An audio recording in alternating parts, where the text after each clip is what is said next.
Moya igcwele ngithi wonke umuntu njengamanje ngithi kuyenzeka yazi uthola ukuthi uyasukelwa wena leyo nto uyenzile yabuye izinto zangacaca ase ngisayile contract ngizambise qala ukuhlangana nginkodwa ngikhulunyiswe yile gagasi alo ngibona ngathi bamba bathi ukwele ngani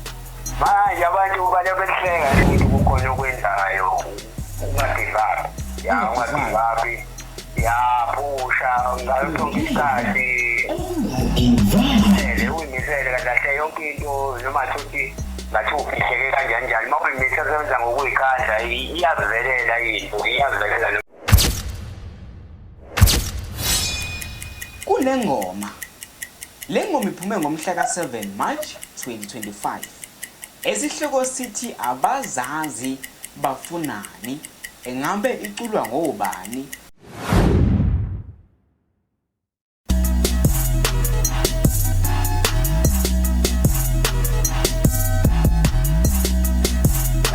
right ke ake ngithathe leli thuba ngokukhulu ukujabula nokuzithoba enhla nasezantsi phezulu naphansi sawubona wensizwa sawubona wentokazi yakithi sawubona mlandeli kwale podcast bathi le eyomhlaba lena ivutha amalangabi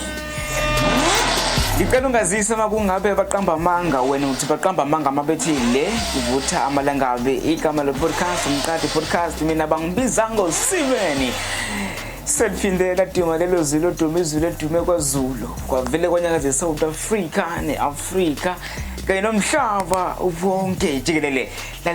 lalela usakhumbula ukuthi mangisuke ngikulethele uhlelo ngisuke ngizokwenzani noma usuvele wakhohlwa ikona konke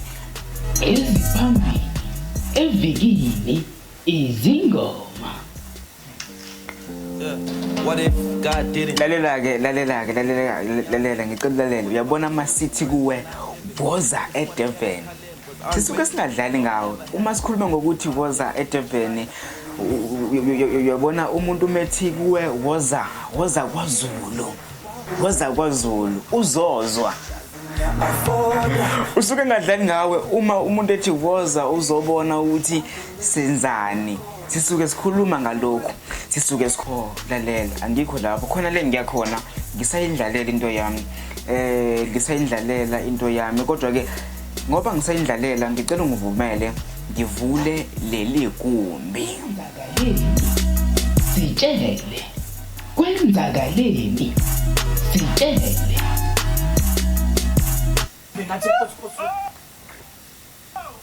siyebo moya igcwele ngithi wonke umuntu njengamanje ngithi ngene enhlizweni zabaphathi ngena engqondweni ucabange konke okuhle sike sakwenza ungene enhlizweni zabo Jehova ukuthi benze izinto ezikahle ukhona abalaleli bethu bezojabula ngaso sonke isikhathi noma bayalithanda naluhlelo awu egameni kaJesu phela ukuthi imali lendawo manje yabo sengijabulisa phela ukuzwakala kabi uJesu uthanda egameni lakhe no igama lakho Beyonce iphimbo likantshatha futhi lizokele no uyazi ukuthini kubashubele bafethu kubashubele kakhulu kubashubele abasakazi bemsakazo njengoba sazi ukuthi sibheke kwinyanga kaMarch lapho khona kuzokwenzeka khona inguquko anibakhulekise nangoSeli beshaya umkhuleko asazi ke noma ufikile noma uphelele emoyeni mhlasimbe ufikile kodwa enkosini so ke zizomanyezelwa ngoMarch izinguquko zangoApril bengifuna sikhulume le ndaba kodwa ngiyabona ukuthi le ayidinge ukukhulunywa idinga ukuthi sibukele sibone ukuthi izozala nkomoni kwenzakaleni sitshele empeleni nakulana engifuna singene khona bengisayindlalela into yami njengoba wazi ukuthi mangisuke ngila lolu hlelo lolu ngisengilethele into ecishe ifane nalena uma kuukuthi awukwazi ukuhleba ngizocela ufunde namhlanje lena ke ngizoyikhuluma njengamanje ngicela sihlebe sobabili akukho noyedwa ozoyizwa asimeme omunye sihleba yimina nawe sikhuluma kuma comment hlasiba ngiqale la 1 kuyenzeka yazi uthola ukuthi uyasukelwa vele nje usukele wena umsulwa bakusukele noma kusukele ungenze lutho nje okwangempela asuka umuntu ngenxa yezathu zakhe wena usuke ungazazi angcolisa igama lakho 2 kuyenzeka uthola ukuthi wena leyo nto uyenzile ngempela wayihlela ngobuhlakani bakho wakwazi ukucima ubufakazi kuyenzeka 3 engifuna ukusho ukuthi kuyenzeka niyenze lento kanti nivumelene niyenze kahle niqede kade ngonakele lutho kanti lo nomunye ngingathini unezinye noma unenhloso zakhe ezimbi zokuthi akujikele egcineni ngenxa futhi yezathu zakhe osuke wena uzazi noma osuke wena ungazazi mina ngithe wena ngicela le ndaba lena sihlebe singayikhulumeli phezulu le ndaba lena ngizokwazi ukusihleba kwenzeka iqaqala la kwanginyanyisa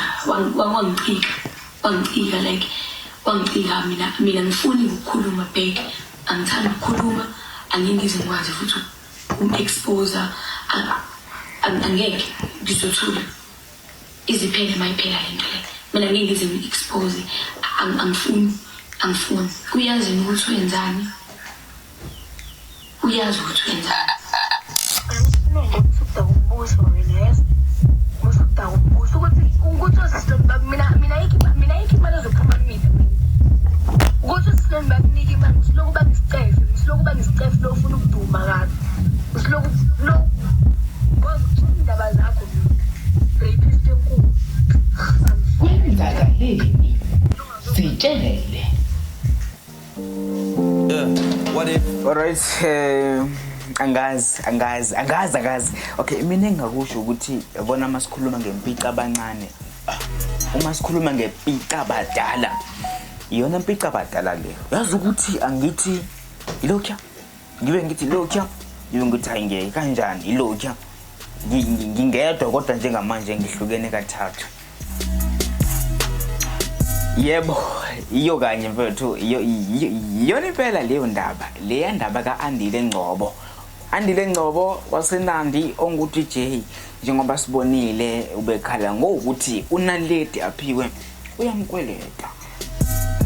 uNaledi Aphiwe ke ubese phendula kanje lezi nje izingxoxo noma inkulumo kaNaledi Aphiwe sabalale kakhulu einkundleni wena uma ucabanga kwenzakaleni bayenza lento bobabili bavumelana noma bangavumelana ngicela sihlebe akekho ozobona ake sikhulume sobabili ngicela sihlebe ngiyayicelela kwenzakaleni okay usabhizi lapho usazama ukungihlebela kuma comments sorry no ngicela sihlebe ngempela okay ngicela ukuhlebela uyazi ngizwa kuthiwa uMahu kanye noMthandeni SK lalela bathandana okwangempela engabe iqiniso kuthiwa zonke lezi zinto ngathi zihamba ncoko eqhamuka kakhulu kuMahu azona abancoko hey uyavutha uthanda hayi othi ngiyeke kanje ngizobuya naye sicwele ngizobuya naye sicwele okunye uyazi ukuthi ngikubonile mhlasimbo yazi ubone ngibone ingoma laphana i-remix engoma igushi ile ngoma ibinephimbo lika Nicklane mhlasimbe uma uthola isikhathi uba uyicheke ayi ngizwe ngathi bayinamathisele kakhulu well ngiselapha engomeni zogushi zomthandeni SK kunale ngoma lalela kunale ngoma le esihloko sithi abazazi bafunani. Yey. Nansi ingoma eGilezi Manga. So uyibonile ingoma kaBig Zulu epike khona uMT. Bafethu igila imanga. Uyazi makuthiwa into igila imanga. Yesaba nokukutshela izinombolo egijima ngazo njengamanje. Ngoba uzosuka uthi hayi yabona lo mfana unamanga. Kodwa please we check le ngoma kaBig Zulu igila izimanga. Okay, ake sidlule lapho. Ake ngene kuleli khasi lapho khona sisuke senza le ndaba. Insizwa yesonto. Insizwa yethu yesonto namhlanje umqhele sicela ukuthwesa nansi insizwa ogama layo umthokozisi Khathi umnyeni kaGugu Khathi insizwa eyazalelwa lapha kwaHlabisa base ke befudukela eDurban nomndeni wakhe. Sithi nje bafethu ubuntu abantu ezweni ubuntu abantu ezweni bafethu sakuthwesa lomqhele ukuba insizwa yesonto. Wena nguMr Friday week wabantu DJ Tira malume DJ Tira leli hlombe lakho kuhle kwenzile ukwenzela uza kwenu umgilane. Indlela into yenziwa uTira bafethu ngokuthi athengele umgilane esalon aseke omunye uza kwabo uMamandla engakahlangani.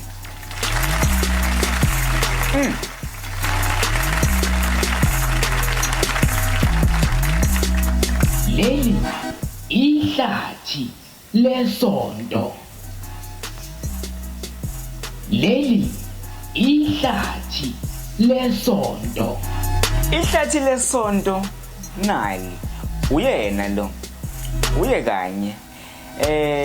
into yenza abe ihlathi lesonto ingenxa yalenkulumo yakhe ethi guys khona lokho lomkhubo oqalwa labo auntie laba base ladies house. Kwalomkhubo oqalwa labo auntie base ladies house bezofuhlela nabonke la bezosibangela isicefe la. Phela umthetho TikTok oweyingane. Ngomthetho TikTok wama2K ngomthetho. Kwalomkhubo esinoqala ukuzosijoyela abla labo auntie bawuba balele ladies house laba abahlala whole day endlini bengagezi behlala uzobuka nje ingane bezo discourage ingane kwama comments bezokhuluma nanoma yini abafisa ukuyikhuluma ngoba nakho babethi befesa bengothola umsebenzi ningashijwayeli kabi. Thina sehlonipha thina. Wathi okay alright. Nalida viwe into engizoyenza kuwe nje yinye nansi.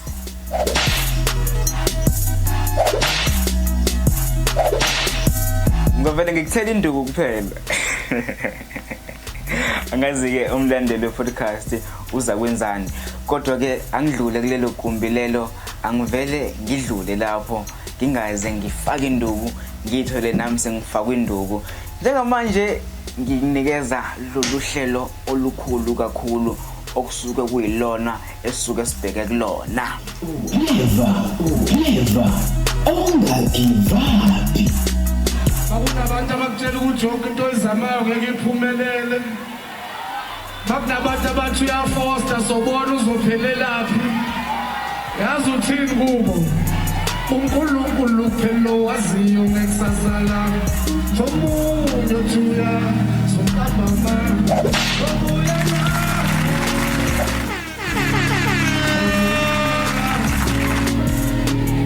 Yebo ngempela kunjalo indaba namba ke ngithathela amagama ngicela ukuthatha lamagama kaSjava lapho khona ethi ke uNkulunkulu kuphela waziyo. Ngicela ukuthatha lamagama kaSjava ngawabhekise kuwena Clever wethu give up ngiphinde ngawabhekise kuwena mlandeli we-podcast obalekile nesimkhonze kakhulu. Ngithi nje kuwe lalela kukhona konke okwenzayo nokuzamayo uNkulunkulu kuphela owazi konke omunye othi uyazi cha lalela usenga ezimithiyo. Namhlanje siphethe iqhawe langempela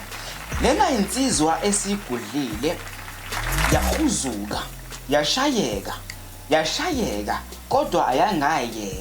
ayangagive up ingakho sibiza ngokleva ongagive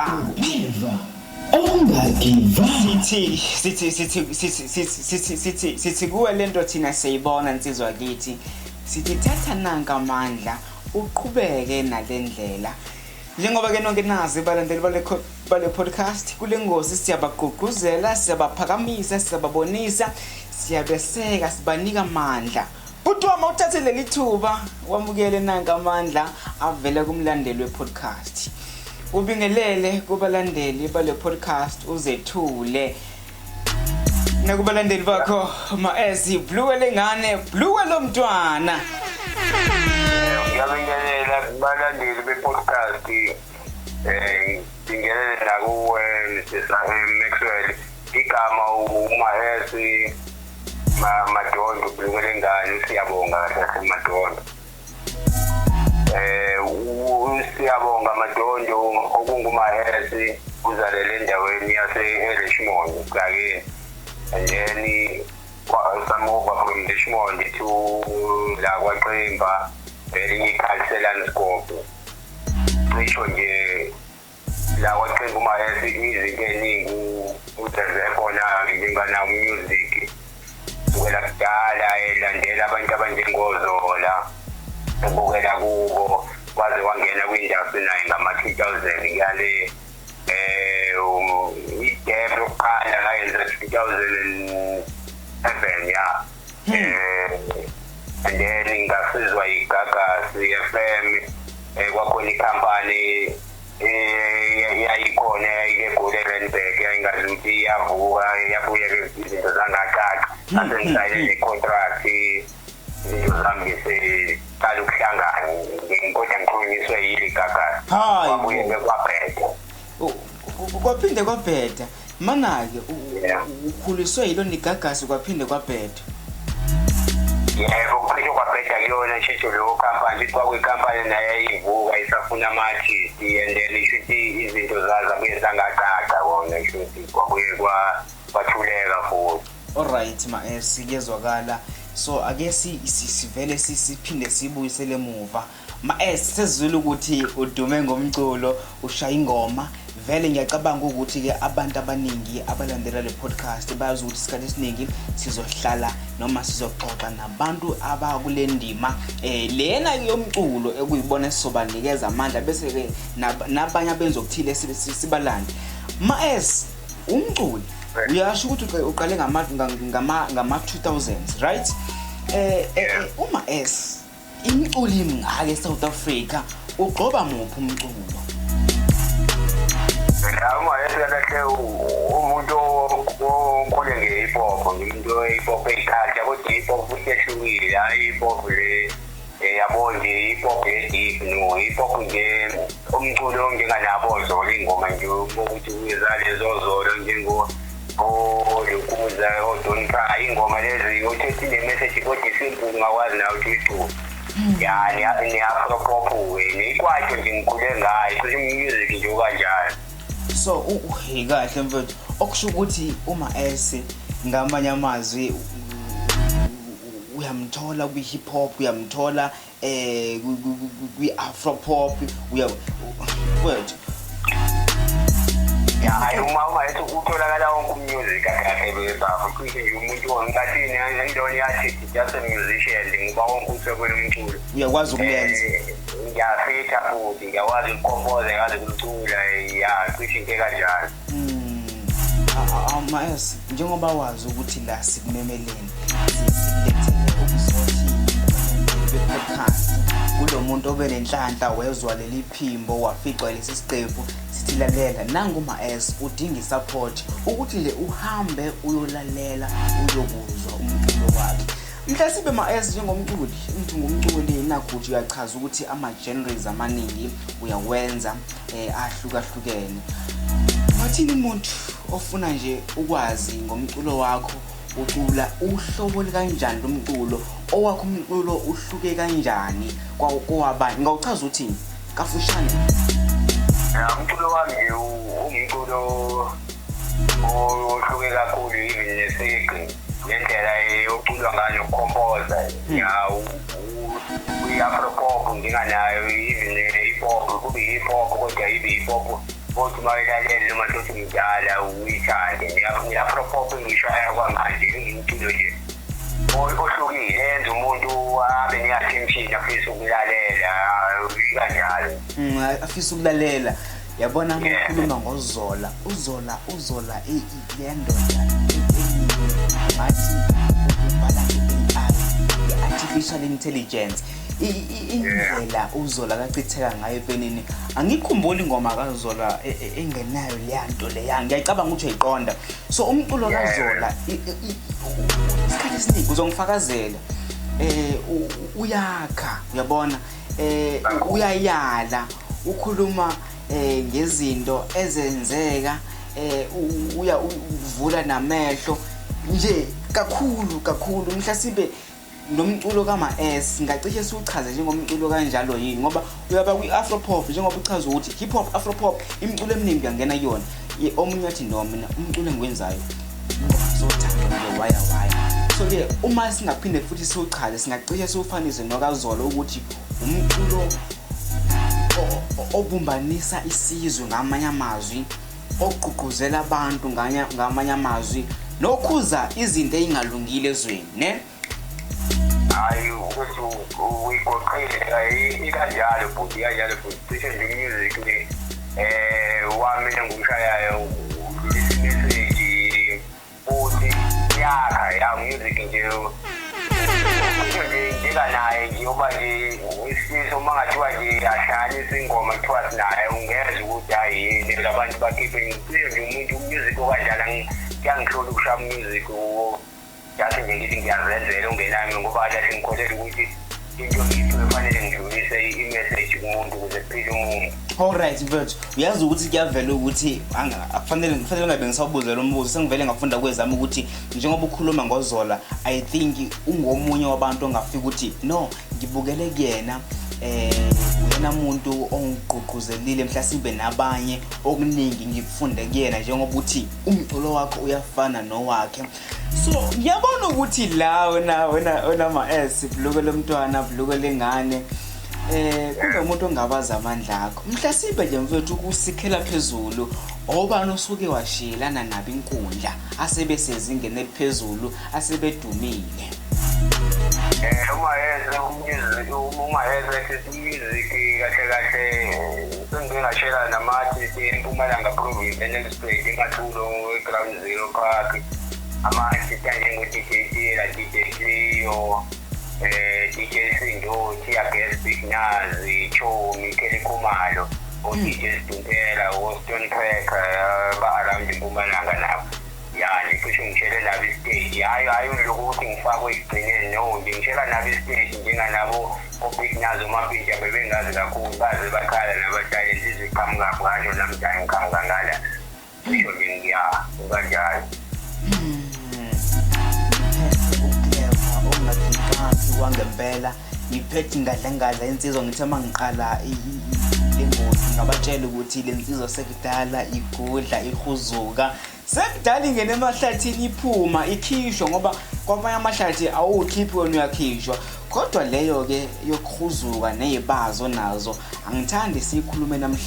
namhlanje sizothi bafowethu ake nisupported insizwa angifuni isande kakhulu ngomlomo into esizelela ukuzoveza umculo wakho ma-S awusitshela buluko lengane buluko lomntwana chazela mina tshela mina ingoma noma i-EP i-album ogcina ukuyikhipha ithini buti buluko lengane igcina ukuyikhipha ithi ngaphakathi yatholakala elokhuzweni wonke ama-digital store nengoma njengobani laba kuzolunga ayitokodo nezinyonyoni yami ziningi mfethu mhlasimbe this time kwenzakalani uma esiphezukwane singabonani noma mhlasimbe vele usuqedile ngalonyaka yini singayibona uyipha abantu udinga le support esibacela bakunikeza yona this year support ukuthi ngayijabulela kakhulu nje ngibonge ne-podcast ngethuba abalenzayo ukuthi bakwazi ukuthi bayenze sure ukuthi basethe support sakhula nasamathi ukuthi sibheke kanti ngiyaphiza abantu ukuthi basisupport njengamayesi nayo lapha ku-Facebook bafollow ilokuza yami account yami laphana umayesi Blukele Ngane Madonna no-music nje basithi umusic balindele umusic omningi yeke umuntu abaphoxe uvele umusic ukhona ongakaphumi osuredi nanokuthi nje-ke mfethu-ke nanamapiano futhi acreative kodwa noma ingekho ey'hleleni zokwakhe ipola njalo umuntu ngoba umuntu ohlezele esitudio nje la kumina unestudio oyihlanganiselayo abalindele nje umusic omnandi nje nominingi. Hayi mfethu uqedile ungethole as asile ukuzonkanta asile ukuzokhuluma usuqedile kodwa ke ngabe ngenza iphutha nomlandeli we-podcast nomlandeli kama-S uyongishaya mangawubuza ngalombuzo unguma-S right Yeah. so uBlukele Ngane uBlukele umntwana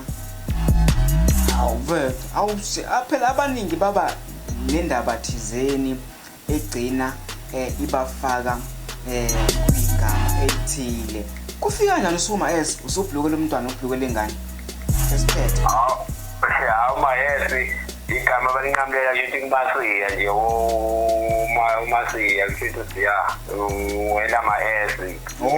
siyabonga leli gama lakho lasekhaya yeah and then children laBlukele Ngane lasemsebenzini nje warehouse sisebenza nabanye abaphethe warehouse kuni warehouse ngala ePretoria around the warehouse nje ila nefurniture sisebenza ngaphakathi impahla ifikela kuthina futhi manje umuntu menikwa amalokuza amadazana okusebenza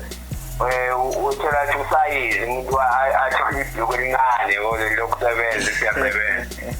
yebo then omunye umphethu ukuthi usabela ngoba ngiyamkhumbula lo mphethu ukuthi usabela umdlalo so shithi wathi alo engibona ngathi anibamba bathi Blukele Ngane manje abantu balebehleka lento uBlukele Ngane ngalithatha kamna ngalisebenzisa la ku-music nayo wamangala wajabula futhi eselibona ukuthi abantu balithakazela nokuhlengisa ukuthi abantu futhi ngathi balithanda ngisebenzisa kanjalo. Angifuna ukuqamba amanga nami ngabe ngenza iphutha ngiyalithanda ngilithandile leli likaBlukele umntwana iBlukele Ngane kodwa manje ke iyangimangaza ukuthi iBlukele Ngane emntweni osemngaka osemdala okusho ukuthi ligcine emaqakaleni manje mfethu no siyakujabulela ukuthi sibe nawe la angazi mhlawumbe kukhona yini okungale ongafisa ukuthi abantu bakwazi ngawe mhlawumbe nje okwenza eceleni kenze komunye uthola ukuthi isimbizile kwi-podcast and then nebhizinisi eseceleni ngale komculo mhlawumbe makukhona ongafisa ukuthi abantu bakwazi ngoma-S ngoBlukele umntwana ngoBlukele Ngane akakwenzayo ngale ngaphandle komusic. Ya icishe nje uBlukele Ngane umuntu ucisho ongaziphenyi wathi umsebenzi wezandla njengoplastara imisebenzi kanjani umsebenzi ovelayo eceleni ngengubabi cisho futhi benginelokuza benginekhampani kodwa ngathi ngivala kancane kuyisama Champion Entertainment ngoba ngiyayithanda into ehlanganisa abantu kodwa nje cisho nje into umsebenzi wezandla baze basho nabantu ekhaya badali into oyasithi kodwa uyiqhenye umuntu nje owasemakhaya umsebenzi waziyo wezandla noma upende noma wani nje othanda futhi ukuyikhipha busy ya insizwa kumele kube njalo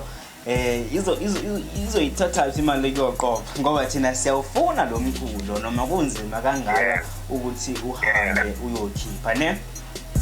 kunjalo mhlawumbe ma-S amagama nje ongawatshela umuntu ozama okuthile amagama ongasipha wona uwabhekise kumuntu osefuna ukulahla ithemba kulokho akufisayo nakuthandayo nakuzamayo ungathini kuye ma-S? Ngathi mfethu wena olalele podcast nosazelalela nomlandeli ukuthi kahle kahle izwe lonkana mawumuntu kukhona okwenzayo ungagivapi ungagivapi yaphusha ngayo sonke isikhathi uyimisele kahle yonke into noma thuthi ngathi ufihleke kanjani uma uyimisele ngokuyikhandla iyazivelela into iyazivelela noma kanjani nomdali-ke esikhohleke ukuthi hayi njengokuba wesikuphile into ihlandaze ukuyitshela ukuthi ngoba phela wangipha le nto kufanele ekugcineni ivelele kubantu ukuze ngoba siyafana nabantu abathunyiwe ukuthi singasasini uma unekhona noma into osukuyenza. Mas yazi siqedile ebhlukele ngane blukele umntwana mfoka Madondo siyabonga insizwa le Richmond njengamanje mfethu kunomdlalo ke esiyaye sudlale nje ukuthi sibone ukuthi mhlasimbe kwinto ethile esuke sifuna ukubuza noma sifuna ukuchecka khona unalo yini ulwazi uyabona kodwa ke lo mdlalo unomthetho sizobuza imibuzo emihlanu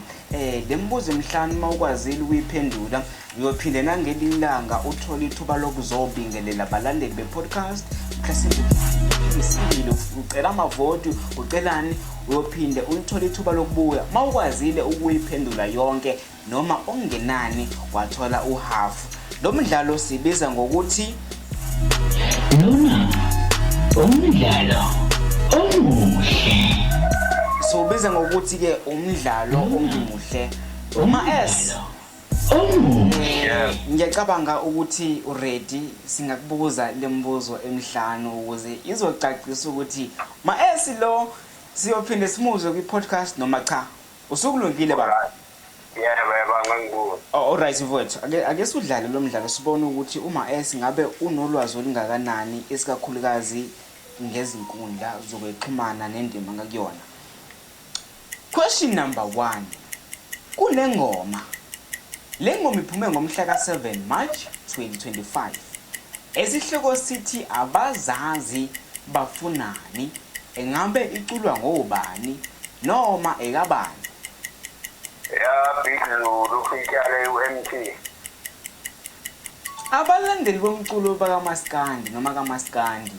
ngenxa yothanda abanalo ngomculi osadlula emhlabeni umgqumeni banomkhankaso abawenzayo kulezi insuku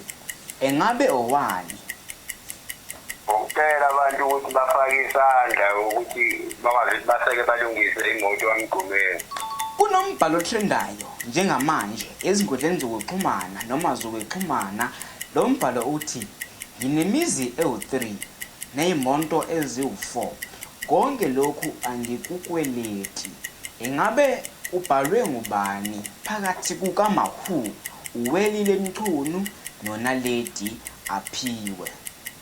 uMahu kunesipho lesipho sikhulu isipho sesonto ebesivela ku DJ Tira esithengela othile emupha ngenhloso yokumbonga ngokuthi uphakamisa umculo weGqom engabe isipho sini futhi usiphe bani usiphe umgilane umfowethu abathi umgilane obenesaluni ithengele icontent ukuthi aqhaqhe ibhizinisi lakhe lesaluni